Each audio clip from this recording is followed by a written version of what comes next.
Bismillah, Assalamualaikum warahmatullahi wabarakatuh. Kaifahalukum anak-anak, kembali lagi kita belajar tematik dengan Bu Nanda. Baiklah, sebelum memulai pelajaran, Bu Nanda selalu mengingatkan untuk selalu menjaga protokol kesehatan. Kita selalu menjaga 3M. Apa 3M? 3M, memakai masker, mencuci tangan, dan menjaga jarak. Baiklah, kali ini kita akan melanjutkan pembelajaran di tema 8. Kita memasuki subtema 2, pembelajaran 1, 2, dan 3. Baik, apa saja yang akan Bu Nanda sampaikan? Yuk kita simak. Bu Nanda mempunyai 2 buah gambar. Gambar tersebut, kira-kira menurut kalian, gambar manakah yang lebih indah dilihat? Gambar A atau gambar B?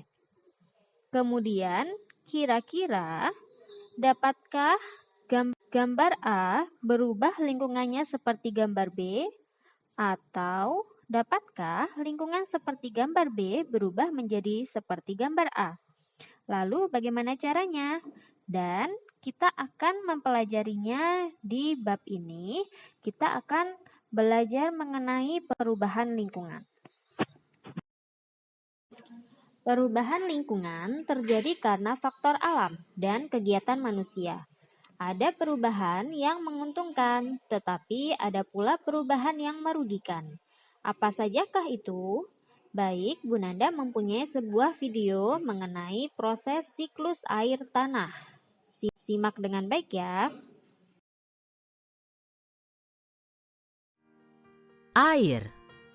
Air merupakan kebutuhan pokok yang sangat penting bagi kehidupan kita sehari-hari, baik untuk kebutuhan rumah tangga maupun untuk industri. Dalam usaha kita untuk mencari sumber air yang bisa diandalkan, air tanah muncul sebagai primadona.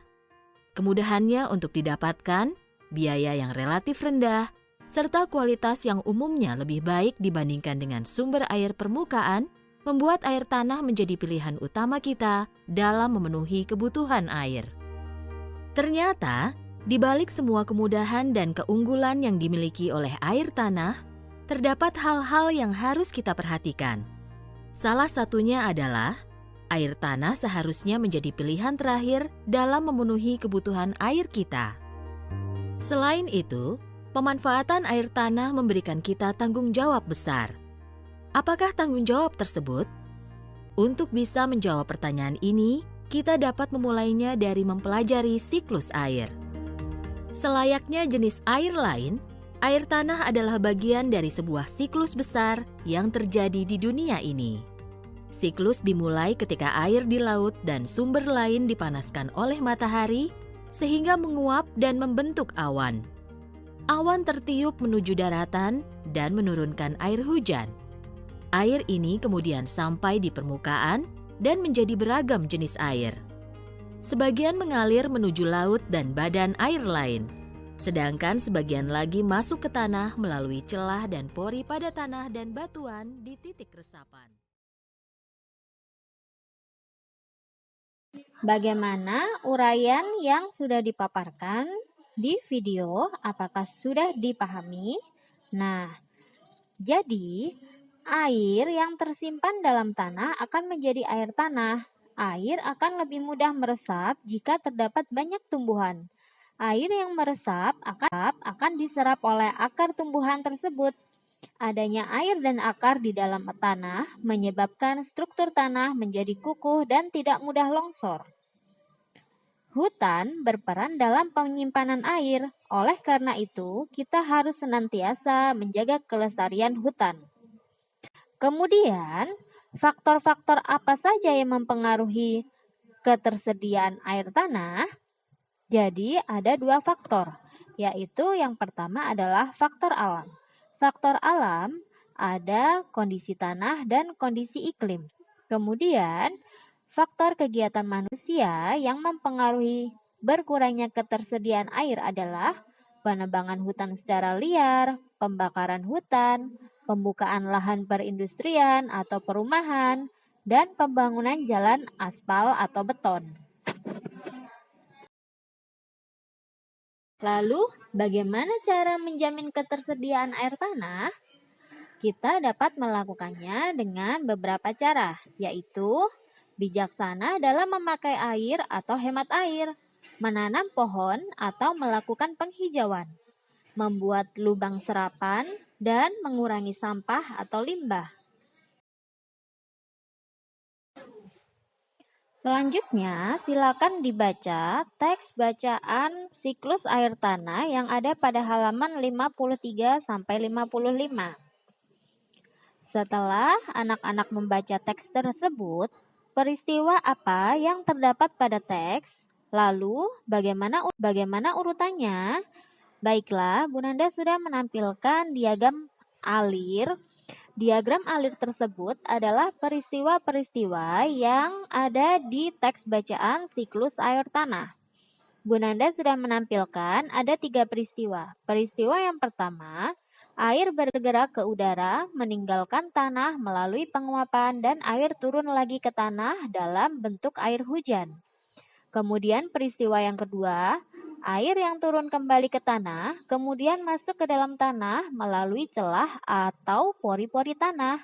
Dan peristiwa yang ketiga, tumbuhan berfungsi menyerap air yang masuk ke tanah melalui akarnya dan akhirnya menjadi air cadangan atau sumber air. Selanjutnya, silakan dibuka buku paket halaman 64.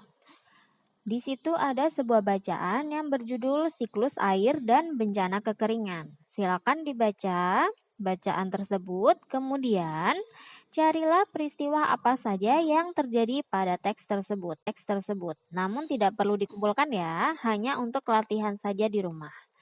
Setelah membaca, berdasarkan bacaan siklus air tanah dan bencana kekeringan, bisa kita membuat sebuah poster tentang dampak siklus air bagi kehidupan.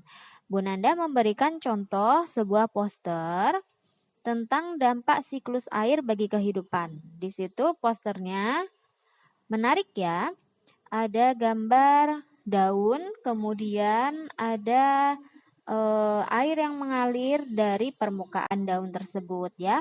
Lalu ada sebuah kalimat itu bertuliskan air sumber kehidupan, hemat air, jaga sumber air demi masa depan ya.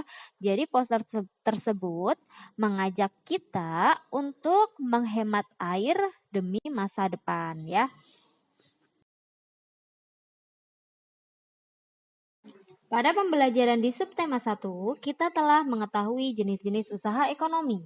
Ada usaha ekonomi yang memanfaatkan alam seperti pertanian, perikanan, dan perkebunan. Jenis usaha ekonomi ada 2 macam, yaitu usaha perorangan dan usaha kelompok. Pada pembelajaran kali ini, kita akan mempelajari terlebih dahulu yaitu jenis usaha yang dikelola sendiri atau biasa disebut dengan usaha perorangan. Jadi, usaha perorangan adalah usaha yang dikelola sendiri. Usaha ekonomi ini memiliki modal terbatas dan biasanya dikelola secara sederhana. Apa saja contoh usaha ekonomi perorangan? Di sini ada contoh yaitu usaha pertanian. Sebagian besar usaha pertanian dikelola secara perorangan. Usaha ini memiliki modal terbatas. Lahan yang digarap petani biasanya terbatas, lahan persawahan dan tegalan. Namun, ada juga usaha pertanian yang dilakukan secara besar-besaran. Contoh yang kedua adalah usaha perdagangan. Usaha perdagangan secara perorangan biasanya berskala kecil dan sedang. Contoh usaha perdagangan antara lain pedagang asongan, pedagang keliling, pedagang kaki lima, pedagang di pasar, warung, dan toko kelontong.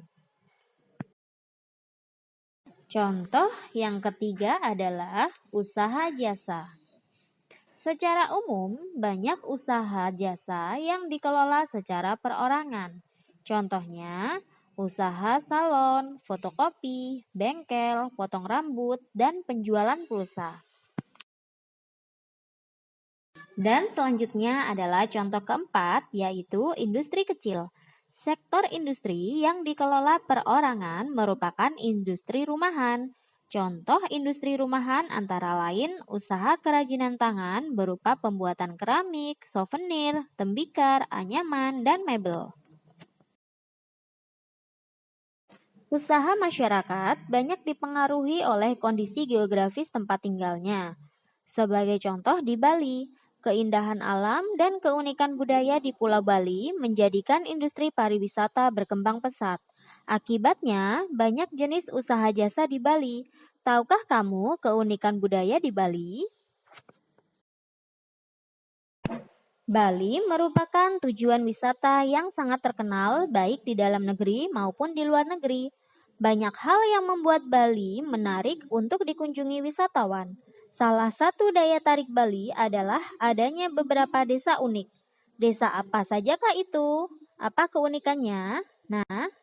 Jadi silakan dibaca di teks bacaan yang berjudul Desa Unik di Bali halaman 71 sampai 72. Di situ ada penjelasan tentang desa yang unik di Bali, yaitu ada Desa Tenganan, kemudian Desa Trunyan, dan Desa Panglipuran. Untuk keunikan pada masing-masing desa tersebut bisa anak-anak baca di rumah ya. Baiklah, itu adalah penjelasan yang Bu Nanda sampaikan pada materi kali ini. Kira-kira apa saja tadi yang Bu Nanda sudah sampaikan? Jadi tadi Bu Nanda memberikan penjelasan tentang perubahan lingkungan ya.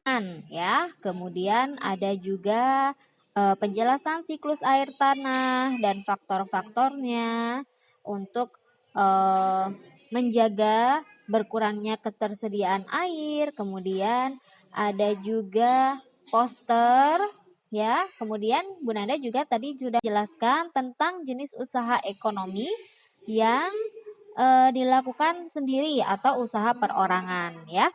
Baik, untuk materi kali ini Bu Nanda cukupkan.